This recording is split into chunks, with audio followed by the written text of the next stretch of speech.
कुछ भी हो सकता है मेरे भाई। अपन सिर्फ एमएलए नहीं बनने वाले थे।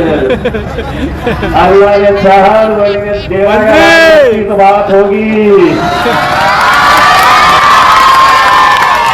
सौदेबाजी होगी, फुकट का कुछ नहीं। दे रहा सपोर्ट मेरे को कितने मंत्री पद दे रहा ये बोल करके मेरे भाई। अब ये इलेक्शन ये समझ लो एमएलए का नहीं, तुम्हारा बेटा, तुम्हारा भाई, तुम्हारा दोस्त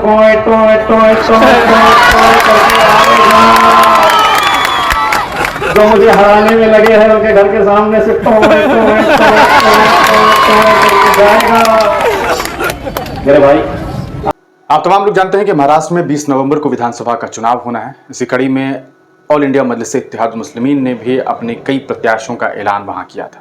इसमें आप जानते हैं कि कुल 16 विधायक प्रत्याशी इस बार जो है मजलिस के लड़ रहे हैं, जिसमें असदुद्दीन ओवैसी के काफ़ी करीबी और महाराष्ट्र के अध्यक्ष आप तमाम लोग जानते हैं इम्तियाज जलील, जो कि पूर्व सांसद हैं औरंगाबाद के, वो भी इस बार विधायक लड़ रहे हैं। और इस बार वो औरंगाबाद पूर्वी से विधायक के कैंडिडेट हैं, आमदार के कैंडिडेट हैं। अभी लगातार वो चुनाव प्रचार प्रसार में है। ऐसे में अभी जो है अलग अलग हिस्सों में जाकर के वो प्रचार प्रसार करते हुए दिखाई दे रहे हैं। इसी कड़ी में आज वो जिनसी चौक गए और वहाँ पर जाकर के इन्होंने जो है वो मीटिंग की और लोगों के बीच जो है मुखातिब उन्होंने सीधे तौर पर ये बात बताई कि किस तरह से इम्तियाज जलील को हराने के लिए तमाम कोशिशें जो है वो भारतीय जनता पार्टी के कैंडिडेट के द्वारा किया जा रहा है। साबिक के द्वारा जिस तरह से कहा सकता है कैंडिडेट को मैदान में उतारा गया है, उसको लेकर के जो बातें इन्होंने कही है वो आप तमाम लोगों को जाननी चाहिए। सुनिए क्या कुछ कह रहे हैं इम्तियाज जलील। एक दौर था कि जब मुसलमानों से लोग तो सीखा करते थे, हमारे अमाल हमें देखकर तो बहुत कुछ सीखते थे। एक जमीती की हमारी एक मिसाल हुआ करती थी। आज वक्त ऐसा आ गया है कि मराठा समाज का एक लीडर अपने समाज के पूरे उम्मीदवारों को आदेश देता है कि तुम बैठ जाओ, और सबों की तादाद के अंदर पूरे महाराष्ट्र के अंदर जिन मराठा समाज के उम्मीदवारों ने फॉर्म भरा था वो बिना कुछ सवाल किए पूरे अपने फॉर्म वापस ले लेते थे। और हम सीखे तो किससे सीखे कि सेंट्रल के अंदर शिवसेना के दो उम्मीदवार आपस में लड़ रहे, आपस में एक दूसरे के कट्टर दुश्मन, सियासी रंजिश, लेकिन एक पीछे हट जाता है ये कहकर कि अगर हम दोनों लड़ लेंगे तो मजलिस आ जाएगी, 2014 दोहराया जाएगा, और वो अपनी आमदारगी की कुर्सी की कुर्बानी दे देता है सिर्फ इस डर, इस खौफ से कि कहीं मजलिस ना आ जाए। एक हम है कि हमें हराने के लिए गैरों से ज्यादा अपने लगे हुए हैं। 28 उम्मीदवार मुसलमानों के खड़े किए गए। उन 28 में से 10 तो बैठ गए, 15 अब भी बाकी है। 2 या 3 के फॉर्म्स रिजेक्ट हो गए थे। अब आप सोचिए कि ये खुद खड़े हुए हैं या इन्हें किसी को हराने के लिए खड़ा किया गया है। बहुत ज्यादा दिमाग लड़ाने की जरूरत नहीं है। मैं हमेशा ये बात कहते हुए आया हूं, इस मुल्क से मुसलमानों की क़यादत खत्म हुई है तो उसके लिए गैरों से ज्यादा कुछ अपने ही लोग जिम्मेदार हैं। आज 15 उम्मीदवार मुसलमानों के अपने अपने गली में, अपने अपने महलों में घूम रहे हैं, ये अच्छी तरह से जानते हुए कि इलेक्शन हम जीतने वाले नहीं है। लेकिन कल खुदा न करे अगर ये 15 उम्मीदवार अगर 100 वोट भी एक ने लिया और अगर जीत और हार का फासला 1500 वोट का रहा, तो आप सोचिए आज से 5 महीने पहले जब लोकसभा का नतीजा आ रहा था, न जाने कितने ऐसे लोग थे जो उस वक्त मस्जिद में सजदे में अल्लाह से दुआ कर रहे थे या अल्लाह, ये महाराष्ट्र की एकलौती एक मुस्लिम सीट है, उसे तू किसी तरह से निकाल दे। एक रात पहले इबादत में हमारी माएं और बहनें बैठी हुई थी। कितनी ऐसी अनजान माएं और बहनों को मैं जानता हूं जो मेरे लिए रोजे रख रही थी, हमारी कामयाबी के लिए दुआएं कर रही थी। नतीजा आया, अल्लाह की मर्जी, उसके बगैर पत्ता भी नहीं हिलता है। कहीं ना कहीं अल्लाह की कुछ मसलहत रही होगी। हो सकता है कि यहां गिराकर कहीं और उठाना होगा। इसीलिए वहां पर जब नाकामी हुई तो लोग समझे अब मजलिस यहां से खत्म हो गई है। कुछ लोग खुश हो रहे थे, जो लोग हमारे मोहल्लों में, हमारी होटलों में, हमारे घरों तक आ रहे थे ये कहने के लिए कि हमें यहां पर शिवसेना को इस वजह से वोट देना है ताकि वहां पर नरेंद्र मोदी जीत कर ना आए, नरेंद्र मोदी की हुकूमत ना बने। ऐसे न जाने कितने लोग आपसे मिले होंगे, आपको समझाने की कोशिश किए होंगे। नतीजा क्या हुआ? नरेंद्र मोदी वहां पर आ गया, लेकिन यहां पर आपका भाई, आपका बेटा, आपका दोस्त हार गया। क्या हासिल किए हमने? आखिर हमने इसमें हासिल क्या किए? जिसकी हुकूमत बननी थी बन गई, लेकिन आज उस ऐवान के अंदर मेरे कायद बैरिस्टर असदुद्दीन अवैसी साहब जब अकेले बैठते हैं तो मैं उन्हें जितना अकेला महसूस करता हूं, असद साहब हर रोज उस कमी को महसूस करते हैं जो 5 साल हम दोनों ने इस कौम की आवाज को वहां पर बुलंद आवाज के अंदर नरेंद्र मोदी हो, अमित शाह हो, हुकूमत हो, भारतीय जनता पार्टी की आंखों में आंखें डालकर सवाल करते रहे। कभी असद साहब करते रहे, कभी आपका ये बेटा इम्तियाज जलील नरेंद्र मोदी की आंखों में आंखें डालकर सवाल करता रहा। आज कहीं ना कहीं जब असद साहब ये कहते हैं कि मेरा बाजू इम्तियाज जलील मेरे साथ नहीं है, मुझे इसका बहुत अफसोस है। ये लोकसभा का इलेक्शन हुआ, मैंने असद साहब से कहा कि असद साहब मैं वो खुशनसीब इंसान हूं जिसे मेरे शहर की आवाम ने 10 साल अपने कांधे पर बिठाकर रखा, अपने दिल में बसाया, मेरे लिए दुआएं करते थे। मैं अब आगे इलेक्शन नहीं लड़ना चाहता हूं। मैंने कहा असद भाई बहुत लोग हैं, अच्छा काम करते हैं, उन्हें हम बढ़ाएंगे। मैं पूरे महाराष्ट्र का दौरा करके ज्यादा से ज्यादा सीटें चुनकर लेकर आऊंगा। लेकिन असद भाई सुनने के लिए तैयार नहीं थे। उन्होंने कहा कि इम्तियाज, किसी भी हालत के अंदर तुम्हें महाराष्ट्र की विधानसभा के अंदर जाना है। इसलिए जाना है कि वहां पर आज महाराष्ट्र में जो हालात है, भाजपा, एकनाथ शिंदे की शिवसेना, अजीत पवार की राष्ट्रवादी कांग्रेस, इससे बदतर क्या हालात हो सकते हैं मेरे भाइयों? इससे बदतर क्या हालात हो सकते हैं कि जिसको हम अपनी जिंदगी से ज्यादा, अपनी जान से भी ज्यादा अहमियत देते हैं, जो हमारे लिए सब कुछ है, हमारी पहचान, हमारी शिनाख्त, हमारा वजूद जिसकी वजह से है, आज खुले तौर पर हमारे नबी करीम सल्लल्लाहु अलैहि वसल्लम के खिलाफ खुलेआम गुस्ताखी होती है और पूरा महाराष्ट्र खामोश, कोई बोलने के लिए तैयार नहीं। ये बाहर भैया, कोई बोलने के लिए तैयार नहीं। अल्हम्दुलिल्लाह हम एक आवाज लगाते हैं। लोगों को हाथ जोड़कर मैंने कहा, तमाम सियासी पार्टियों को, किसी का झंडा नहीं रहेगा, किसी का मफलर नहीं रहेगा, कोई पार्टी का बैनर नहीं रहेगा। मैं तुमसे हाथ जोड़ता हूं, कांग्रेस के मुसलमानों, राष्ट्रवादी के मुसलमानों, शिवसेना के मुसलमानों, एक बार बाहैसियत मुसलमान इस मुद्दे के ऊपर एक प्लेटफॉर्म के ऊपर आ जाओ। बड़े अफसोस के साथ मेरे भाई,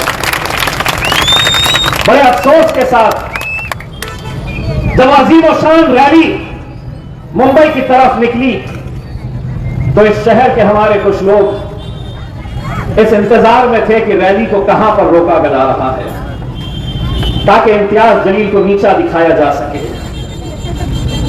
कहां इन्हें गिरफ्तार किया जाता है, कहां इन्हें हिरासत में लिया जाता है। इंतजार कर रहे थे, लेकिन अल्हम्दुलिल्लाह एक जहीती की ताकत क्या होती है।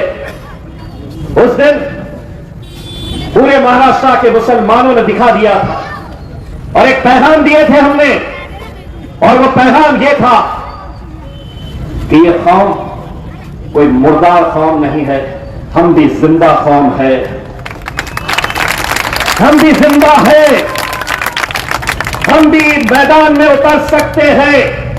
जमहूरियत के अंदर पुरअमन तरीके से हम भी अपना एहतजाज दर्ज करा सकते हैं। मेरे भाइयों, क्या होगा, कैसी कैफियत थी आपकी वो दिन जब नतीजा निकला था लोकसभा का। मैं आज भी सोचता हूं तो मेरे आंख पे कांटे आते हैं। मैंने ऐसे ऐसे नौजवानों को बिलक बिलक कर रोते हुए मेरे घर के सामने देखा। मैंने ऐसे बुजुर्गों को मेरे घर के गेट के पास खड़े रहकर थरथरा रहे, आंख से आंसू टपक रहा, दुआएं कर रहे थे, नहीं हुआ। लेकिन इतना होने के बावजूद भी क्या आज भी हम उन साजिशों को नहीं समझेंगे जो आज हमारे शहर में हो रही है। एक पार्टी मराठा समाज का कैंडिडेट डिक्लेयर करती है, 1 महीना पहले इम्तियाज जलील का जैसा ही नाम आता है उस मराठा कैंडिडेट को हटाकर एक मुसलमान कैंडिडेट को डाल दिया जाता है। क्या मकसद है, क्या मंशा है? सिर्फ हमारी क़यादत को खत्म करना। कितने सीटें लड़ रही है मजलिस? कितने ऐसे लोग हैं जो आपको ये कहे होंगे, बार बार कहते होंगे, ये मीडिया वाले हमसे कहते होंगे आप तो भारतीय जनता पार्टी की बी टीम है। कितने बार हमने ऐसे सवाल सुने हैं। 288 सीटें हैं महाराष्ट्र के अंदर विधानसभा की, 288 सीट, 288। मजलिस कितनी सीटें लड़ रही है? पूरे महाराष्ट्र में महज 16 सीटें लड़ रही है। ज्यादा लड़ो तो परेशानी, इतने घर को लड़े इन्होंने लड़े तो उसको फायदा होता। अब 16 लड़े, देखे इम्तियाज जलील ने कुछ तो कर लिया। 16 कहीं को लड़ाया, इतने कम क्यों लड़ाया?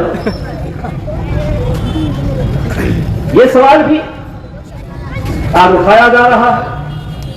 हमने ये तय किया, असद साहब ने, अकबरुद्दीन अवैसी साहब ने, मजलिस के जिम्मेदारों ने, कि हम वो सीटों के ऊपर लड़ेंगे जहां पर हम मजबूत है पूरी ताकत के साथ, जहां मजबूत उम्मीदवार है।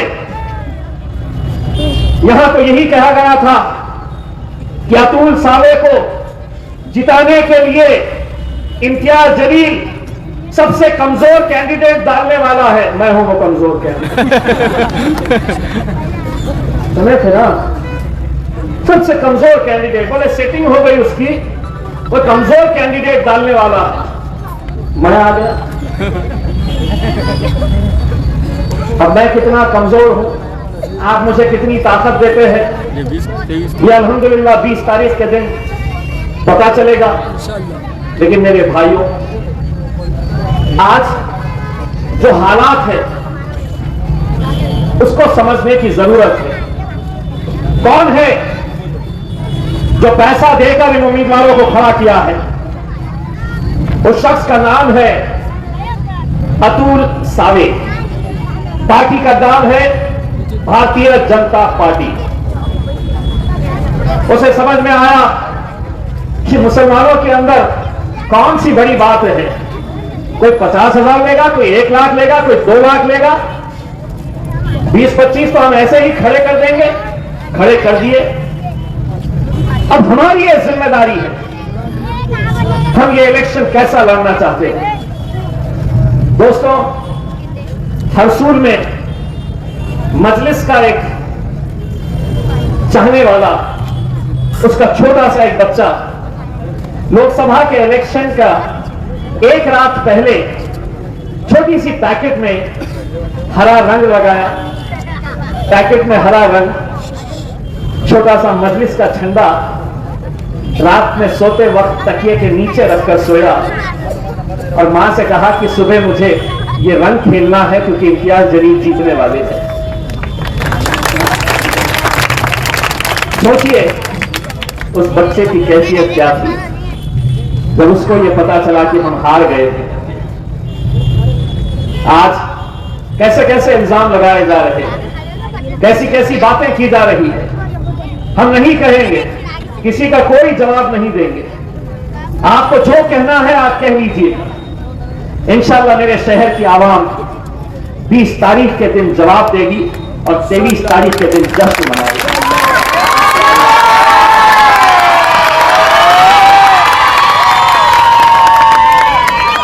आज खबर आई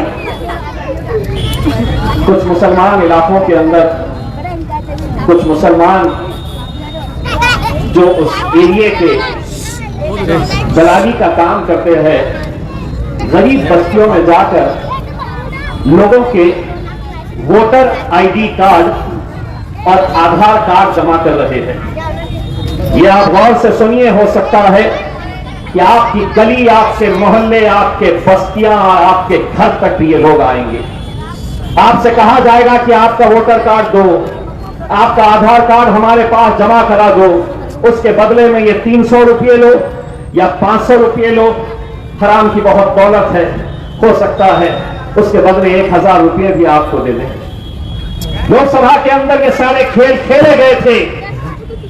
भारतीय जनता पार्टी एकनाथ शिंदे के लोगों ने मुसलमानों की बस्तियों में जाकर इलेक्शन से पहले गरीब बस्तियों में वोटर आईडी कार्ड लिए, आधार कार्ड लिए, पैसा उन्हें दिए, रात में इंक लगा दिए, वोट हो गया आपका।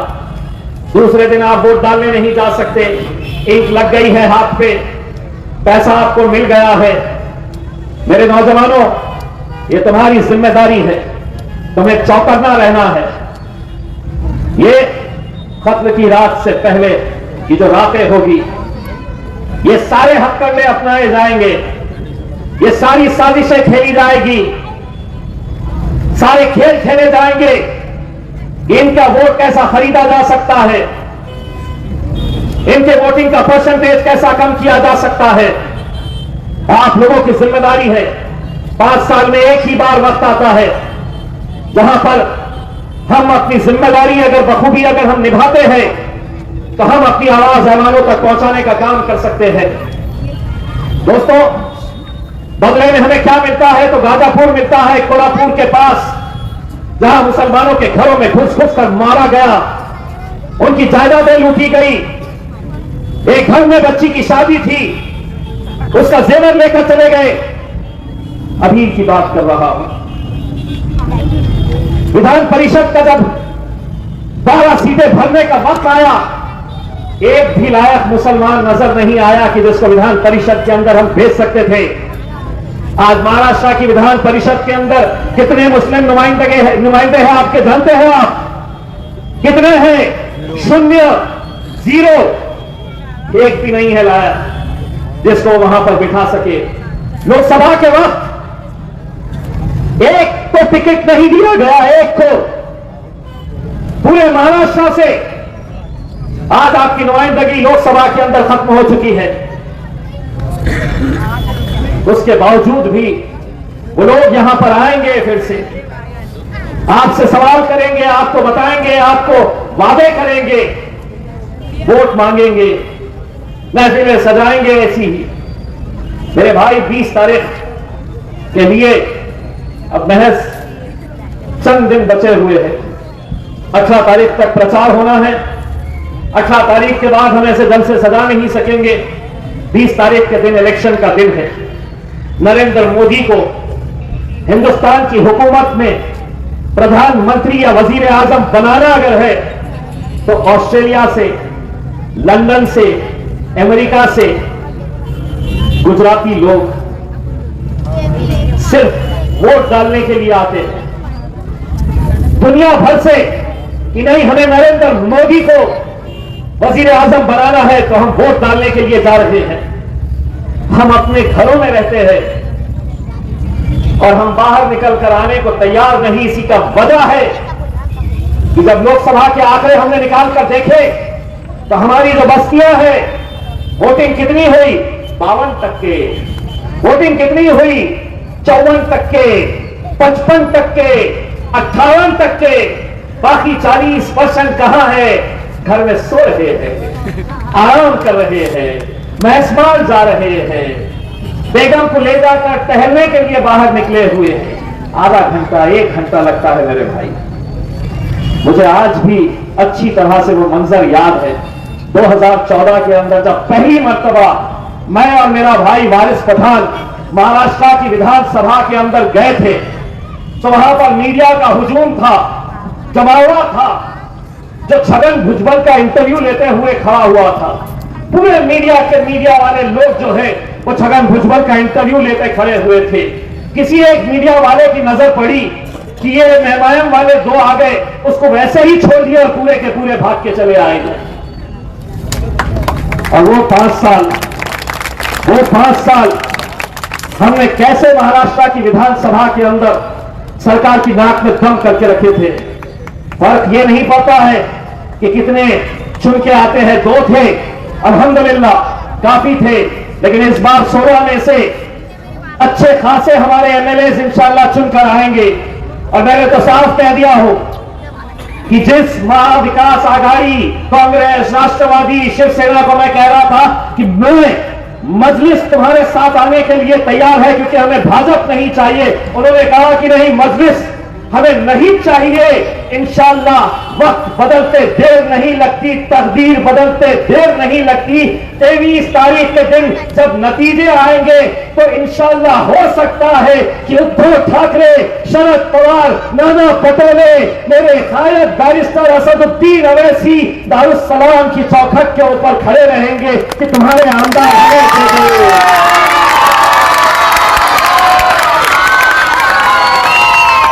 तुम्हारे एमएलए हमें दे दो, हमें हुकूमत बनानी है। और अल्लाह ने चाहा, कुछ भी हो सकता है मेरे भाई। अपन सिर्फ एमएलए नहीं बनने वाले थे। अल्लाह ने चाहा तो बात होगी, सौदेबाजी होगी, फुकट का कुछ नहीं। दे रहा सपोर्ट तेरे को, मेरे को कितने मंत्री पद दे रहा ये बोल करके मेरे भाई। अब ये इलेक्शन ये समझ लो एमएलए का नहीं, तुम्हारा बेटा, तुम्हारा भाई, तुम्हारा दोस्त करके आएगा। जो मुझे हराने में लगे हैं उनके घर के सामने से जाएगा। मेरे भाई आप लोगों से अर्पण गुजारिश है, 20 तारीख के दिन अपनी जिम्मेदारी को निभाइएगा, किसी के बहकावे में मत आइएगा और मजलिस इत्तेहादुल मुस्लिमीन को कामयाब करिएगा। जाते जाते जाइए मेरे साथ, नारे तकबीर, नारे तकबीर। तो आपने सुना इम्तियाज जलील को कि किस तरह से उन्होंने बड़ी बेबाकी के साथ इस बात को लोगों के बीच रखने का काम किया है कि कैसे उन्हें हराने के लिए अपने ही कुछ लोगों को उन लोगों के द्वारा यानी कि विरोधियों के द्वारा जो है पैसे दिए जा रहे हैं और इन्हें हराने की कोशिश की जा रही है। सवाल यह है कि क्या ऐसा ही सब कुछ जो है वो 2024 के लोकसभा चुनाव में भी हुआ? क्या इसी तरह इम्तियाज जलील को हराया गया और क्या वही कोशिश इस बार दोहराई जा रही है? क्या एक बार फिर एक नेता को सदन से दूर करने की कोशिश की जा रही है? आप तमाम लोग क्या कुछ सोचते हैं, अपनी राय कमेंट सेक्शन में जरूर दीजिए।